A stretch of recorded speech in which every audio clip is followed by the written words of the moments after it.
Messieurs, chers professeurs, chers amis, au début de cette nouvelle année 2023, je tiens tout d'abord à vous présenter mes meilleurs vœux au nom du Centre Mohamed Hassan Ouazzani pour la démocratie et le développement humain, en souhaitant à toutes et à tous une bonne santé, la joie de vivre et d'agir avec bonheur dans notre monde bien tourmenté. Mais je tiens à vous dire, en préambule de notre conférence, à quel point le décès de Si Mohamed Chaqaoui, le 31 décembre dernier, m'a beaucoup affecté. Grand ami de mon père, Mohamed Hassan Ouazzani, j'ai gardé de lui des souvenirs très vivants depuis ma petite enfance jusqu'à ces dernières années. Il est resté fidèle à mon père envers et contre tout. Je me souviens encore d'une visite à mon père, très affaibli dans sa santé, peu avant son décès, le 9 septembre 1978. Si Mohamed Chaqaoui a toujours été d'une grande distinction. Après la disparition de mon très cher frère Azl Arab en juillet 1992, Mohamed Chaqaoui nous a exprimé toute sa solidarité dans cette épreuve très douloureuse. Je ne saurais lui être assez reconnaissante. C'est la raison pour laquelle, en ouverture de la présente conférence, je tiens en mon nom personnel et au nom du Centre Mohamed Hassan Ouazzani pour la démocratie et le développement humain à rendre un hommage à ce grand patriote. Nous avons convenu avec M. Sadr Ma'nino, fils de l'Hajj Ahmed Ma'nino, compagnon d'une fidélité exemplaire du Zahir Mohamed Hassan Ouazzani, d'adresser après mon introduction un discours d'hommage solennel à la mémoire de Si Mohamed Chaqaoui. Aujourd'hui, nous inaugurons la première séance de notre série de conférences et colloques que nous espérons pouvoir organiser à un rythme soutenu tout au long de cette nouvelle année. Au moment où notre pays commémore le manifeste de l'indépendance, nous avons trouvé judicieux d'interroger l'origine et le sens de cette célébration qui exprime la résistance de notre peuple à l'oppression coloniale et à sa détermination à s'en affranchir. Il est depuis longtemps acquis parmi les historiens et les spécialistes que la date même du 11 janvier 1944 constitue une réduction au seul manifeste du 11 janvier. Une sorte d'usurpation du vaste mouvement de protestation contre la domination étrangère qui s'est exprimé au sein du peuple marocain, notamment au début de l'année 1944. Faut-il rappeler que depuis novembre 1942, suite au débarquement des puissances alliées, le Maroc a été libéré des forces d'une France qui collaborait encore avec la puissance hitlérienne qui occupait la France depuis 1940. Or, au moment même où une France nouvelle se battait avec ses alliés pour libérer le continent européen de l'ordre nazi, avec la contribution de soldats nord-africains et africains contre les armées nazies, le peuple marocain s'est nourri de l'espoir que son propre pays méritait lui aussi de se libérer du pouvoir colonial.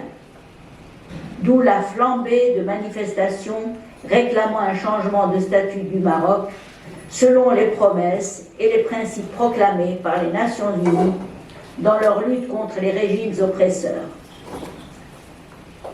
Pour apporter un éclairage documenté sur ces manifestations anticoloniales au Maroc, je tiens à remercier les éminents spécialistes qui se sont proposés de nous faire part de leurs recherches, mais aussi de leurs critiques sur l'occultation depuis des décennies de l'existence de plusieurs manifestes appelant à l'indépendance du Maroc. En premier lieu, je tiens à remercier le professeur Moustapha Bouaziz qui nous a apporté de précieuses suggestions pour établir le programme de ce jour. Moustapha Bouaziz s'est exprimé depuis fort longtemps sur le devoir de l'historien d'établir les faits relatifs à la célébration du seul manifeste de l'indépendance du 11 janvier.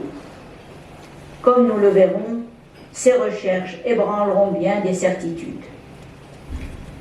Aux yeux de certains, aborder la question du manifeste de l'indépendance au-delà du seul document du 11 janvier ne servirait qu'à nourrir la polémique. Cette position n'est pas nouvelle, mais elle ne résiste pas aux faits historiques dûment établis, mais malheureusement occultés depuis des décennies. Puis-je apporter ici même un témoignage, celui de mon regretté frère Azla Arab, qui s'insurgeait contre les manipulations des faits au sujet du manifeste du 11 janvier 1944. Dans une lettre adressée à M. Abderrahim Bouabid, secrétaire général de l'ESFP, datée du 17 janvier 1990, il y a donc plus de 32 ans, Azla Arab Louazzani réagit à un témoignage publié dans Tihad al-Shiraki et dans Libération, concernant le manifeste de l'indépendance du 11 janvier 1944. Bien entendu, écrit Azla Arab Louazzani, s'agissant d'un témoignage d'un ex-membre dirigeant du parti de l'Istiqlal, vous avez laissé de côté le rôle joué par le Haraka al-Qawmiya en janvier-février 1944, ce qui ne me surprend nullement. Mais ce que je trouve navrant de votre part, pour ce Azla Arab Louazzani, c'est que vous reprenez dans votre article une vieille thèse déjà dépassée pour avoir été démentie de M. Abdelkrim Releb quand vous écrivez. Décision a donc été prise au sujet du texte du manifeste d'envoyer un émissaire à Mohamed Hassan Ouazzani pour le tenir au courant et pour lui demander sa participation en tant que porte-parole de son parti. Quant à ses partisans ou sympathisants, il ne semblait pas, faute d'organisation, être en mesure, en l'absence de leur leader, d'engager leur parti. Fin de citation. Abderrahim Bouabid rapporte ensuite, selon ses propos, que Hassan Ouazzani déclinait l'offre. Affirmation que conteste Azla Arab Louazzani en écrivant, je cite, « Toutes ces allégations sont complètement fausses et contraires à la vérité.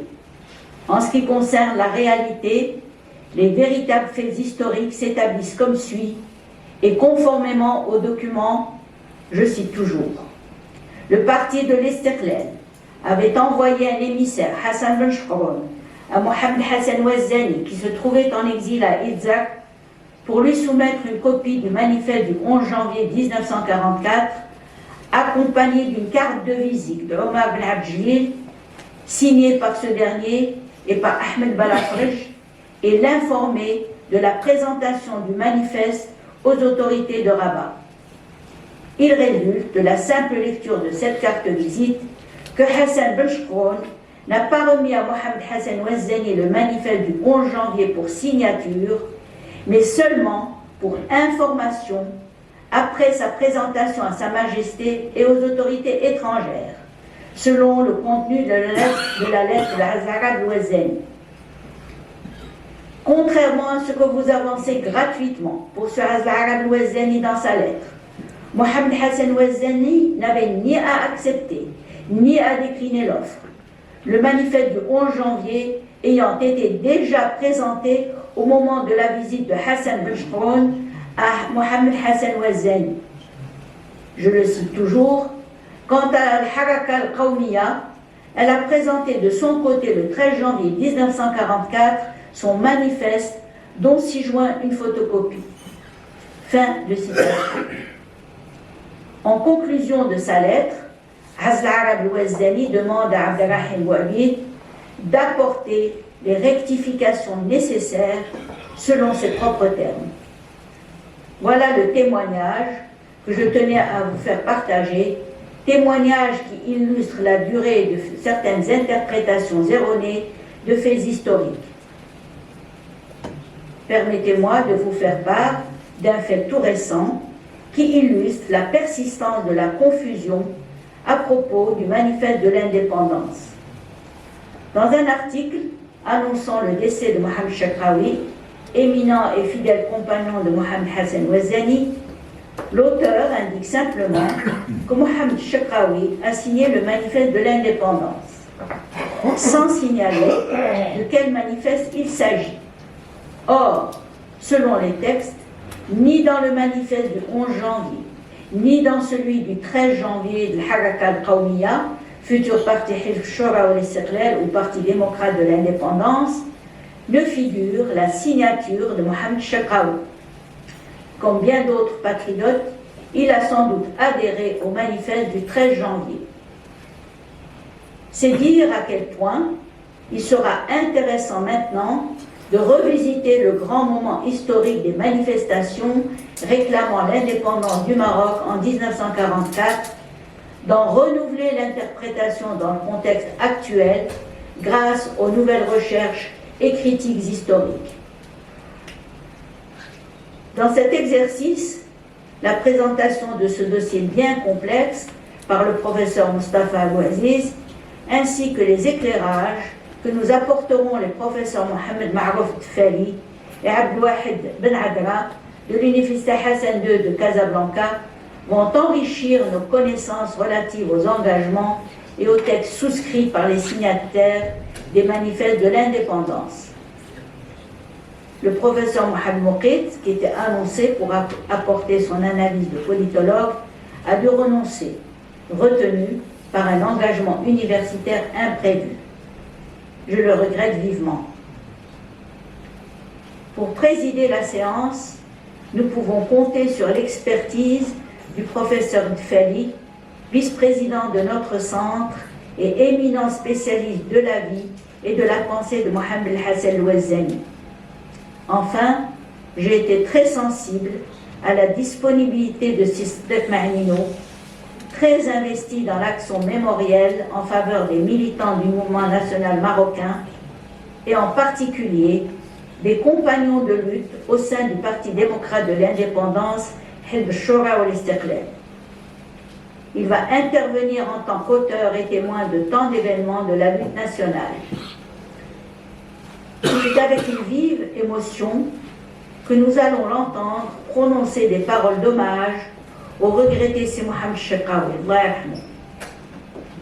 Je tiens encore à remercier tous les intervenants et les participants au nom de notre centre, créé en hommage à mon très cher père, pour qu'il soit un lieu de débat où chacun peut s'exprimer librement et enrichir la discussion d'une manière constructive. Selon nos pratiques, à l'issue des exposés et des échanges entre les conférenciers, tous les participants sont invités à prendre part au débat.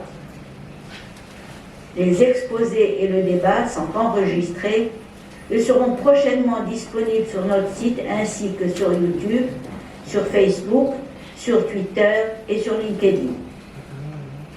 C'est la raison pour laquelle il est important que les intervenants annoncent leur identité, nom et titre et fonction pour que les auditeurs puissent mieux saisir les interventions.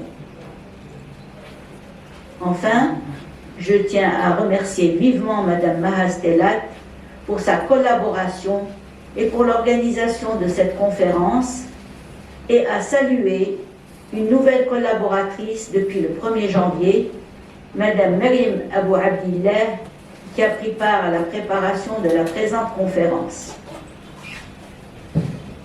Je vous souhaite une séance riche en informations et en échanges amicaux. Merci pour votre attention. À vous la parole, Sister Mahnino.